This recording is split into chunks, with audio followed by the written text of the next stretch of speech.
पढ़ा लिखा है, लड़की बिल्कुल भी पढ़ी लिखी नहीं है, ये नहीं चलेगा। या फिर लड़की पढ़ी लिखी है, लड़का भी बिल्कुल अनपढ़ है, बिल्कुल पढ़ा लिखा नहीं, अंगूठा टेक है, फिर भी नहीं चलेगा, विचार ही नहीं मिलेंगे। कभी कभार ऐसा हो जाता है, विचार नहीं मिलते जब ऐसा होता है तो। एक समय की बात बताती हूँ मैया, ध्यान से सुनना। एक बेटी थी,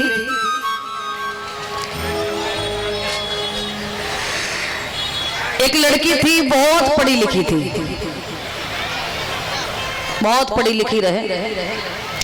जब पढ़ी लिखी थी तो किसी प्रकार से उसकी शादी एक अनपढ़ परिवार में हो गई। परिवार कैसा था कि उसके जो सास ससुर थे वो भी अनपढ़ थे, पति भी अनपढ़ था, वो एक जो देवर था छोटा वो भी अनपढ़ था। तो देखिए माताओं का क्या होता है कि जब माता पहली बार ससुराल में जाती है तो इतना घूंघट मार के जाती हैं। आप आई तो कितना बड़ा घूंघट मारा आपने, इतना बड़ा। और दूसरी बार में आई तो, और तीसरी बार में आई तो तब बिल्कुल नहीं ना। सही बात है। पहली बार में आती है माताएं तो इतना घूंघट होता है, दूसरी बार में इतना, और तीसरी बार में बिल्कुल नहीं। तो वो लड़की जब पहली बार ससुराल आई तो पहली बार में उसे नहीं मालूम पड़ पाया कि कौन कैसा है कैसा नहीं है, नहीं जान पाया। दूसरी बार आई, दूसरी बार भी उसने नहीं जान पाया कि कौन कैसे क्या है, कौन कितना पढ़ा लिखा है। जब तीसरी बार वो अपनी ससुराल में आई तो एक दिन की बात है कि वो अपनी ससुराल में आंगन में श्रृंगार दानी रख करके श्रृंगार कर रही थी। जब श्रृंगार कर रही थी तो माता वो कौन सी क्रीम लगाती हैं? Fair lovely. तो वही क्रीम उसने निकाली, हाथ पे रखी। छोटा देवर था, वो अनपढ़ तो था ही, दूर से देख रहा था। क्रीम निकाली, हाथ पे रखी, दोनों हाथों से मली और चेहरे पे लगा ली।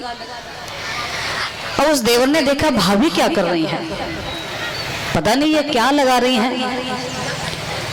दूसरी बार भी उसने वही किया कि हाथ पे रखी, दूसरी बार भी लगाया, सारा श्रृंगार किया। और उसने जो श्रृंगार दानी थी वो घर में रखी, झाड़ू लिया और झाड़ू लगाने लगी। देवर ने देखा कि भाभी ने कुछ लगाया था, कोई अच्छी चीज है, अनपढ़ तो था ही। अब वो क्या करता है कि भाभी तो झाड़ू लगा रही थी, तब तक वो श्रृंगार दानी उठा लाया और आंगन में रख ली। और उसने क्या किया कि वही क्रीम निकाल ली जो भाभी लगा रही थी, वही क्रीम निकाल ली और हाथ पे रख ली। विचार करने लगा कि भाभी ने तो क्रीम लगाई और हम खाएंगे तो ज्यादा असर करेगी। तो उसने क्रीम निकाली और जीभ से चाट ली। जब जीभ से चाटी तो स्वाद बढ़ा थोड़ा, बोले ये तो बहुत अच्छी चीज है, बहुत अच्छी लग रही है। दोबारा अब वो लड़की जो झाड़ू लगा रही, झाड़ू बंद कर दिया, देख रही है ये कर क्या रहा है। दोबारा वही किया कि वही क्रीम फिर से निकाली, हाथ पे रखी, दोबारा से चाट ली। अब लड़की विचार करने लगी, लगता है ये अनपढ़ है, इसे यही नहीं पता है कि क्रीम लगाने के लिए होती है या खाने के लिए होती है। उसने क्या किया कि दौड़ी दौड़ी गई, क्रीम तो छिड़ ली हाथ में और तुरंत एक गाल पे तमाचा दिया। ये क्रीम लगाने के लिए होती है, खाने के लिए होती है। और अनपढ़ था, उसे क्या मालूम। अब वो रोता हुआ अपने भैया के पास में पहुंच गया, भैया भाभी ने मारो, भैया भाभी ने मारो। कहने लगे भैया भाभी ने मारो। जब शिकायत कर दी तो जो उनके पति थे वो कहने लगे क्या तुम्हें भाभी ने मारो? बोले हाँ। क्यों मारो? अरे कुछ काम बिगाड़ा होगा तभी तो मारा होगा, ऐसे थोड़ी नहीं मारा होगा। बोले काम क्या बताएं, वो क्रीम जो थी वो हमने खाए ली, इसलिए भाभी ने हमें मारा। अब वे जो थे वो उनसे ज्यादा अनपढ़ थे, उनसे ज्यादा। तो उन्होंने फिर दूसरा गाल पे तमाचा दिया, तू पागल है, सही मारा तुझे। क्यों? अरे तूने क्रीम खाई तो रूखी क्यों खाई, रोटी पे लगा के खा लेता है? फिर भी बात नहीं मनती तो दाल में डाल करके खा लेता, पर लेकिन रूखी क्यों खाई, सही मारा। अब भैया जब इतनी बात उस लड़की ने सुनी, समझ गई कि इस परिवार में तो सब अनपढ़ ही भरे, पति भी मेरा अनपढ़ है, देवर भी, सास ससुर सब अनपढ़ भरे हुए। लड़की को क्रोध आया, गुस्सा आया, उसने क्या किया कि अपना बैग पैक किया और अपने घर पहुंच गई पियर में।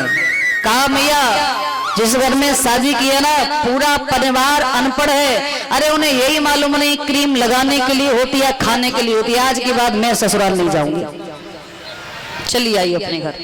अब भैया धीरे धीरे समय व्यतीत हुआ।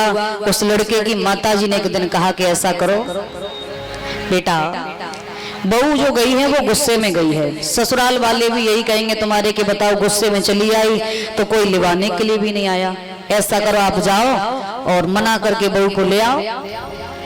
बोले ठीक है।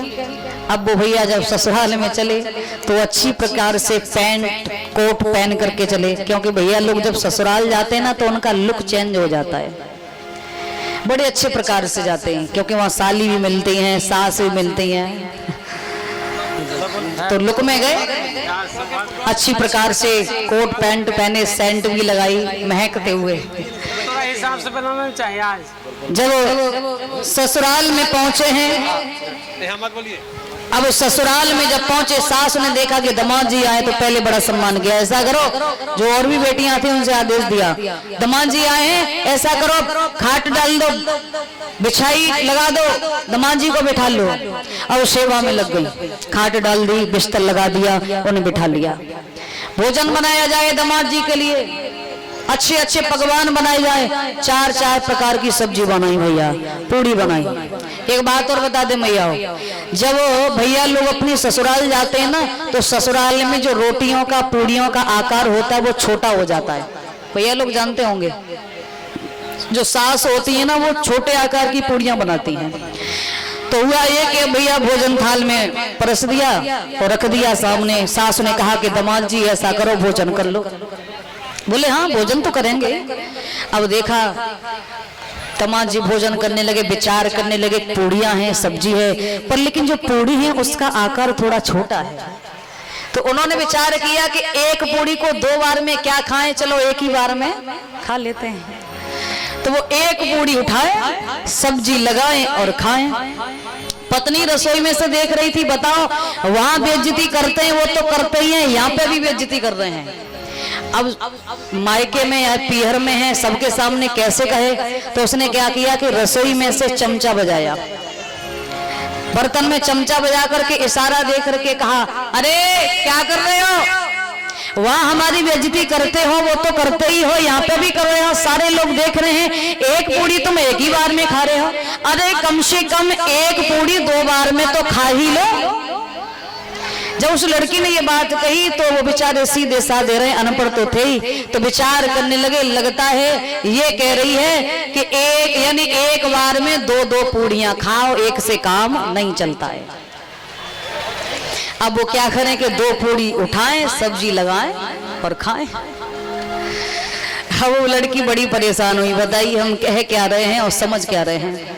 फिर से आवाज लगाई चमचा बजा करके, अरे क्या पागल हो गए हो, क्या कर रहे हो, कह क्या रहे हैं आप, सुन क्या रहे हो, मैं ये कह रही हूँ दो दो पूड़ी कम से कम तीन तीन बार में तो खा ही लो।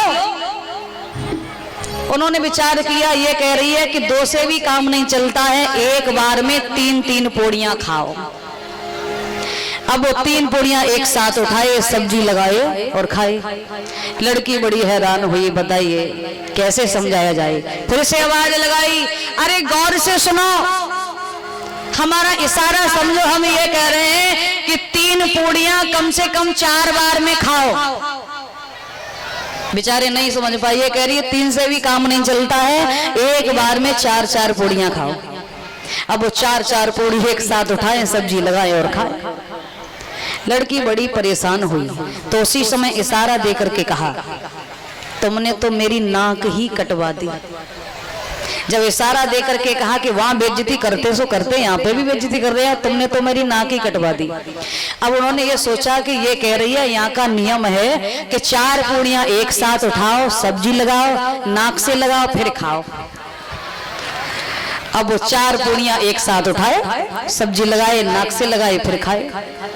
लड़की बड़ी परेशान, बताओ बिल्कुल ही अनपढ़ हैं, बात भी नहीं समझते, हम कह के आ रहे हैं, समझ के आ रहे हैं। फिर आवाज लगाई और गुस्सा में आ गई और कहने लगी माथे पे हाथ मार के, तुम ही मेरे कर्म में रखे थे क्या, विचार करने लगे, ये कह रही है कि यहाँ का नियम है कि 4 पूड़ियां एक साथ उठाओ, सब्जी लगाओ, नाक से लगाओ, फिर माथे से लगाओ, तब खाओ। अब वो 4 पूड़ियां एक साथ उठाए, सब्जी लगाए, नाक से लगाए, माथे से लगाए, फिर खाए।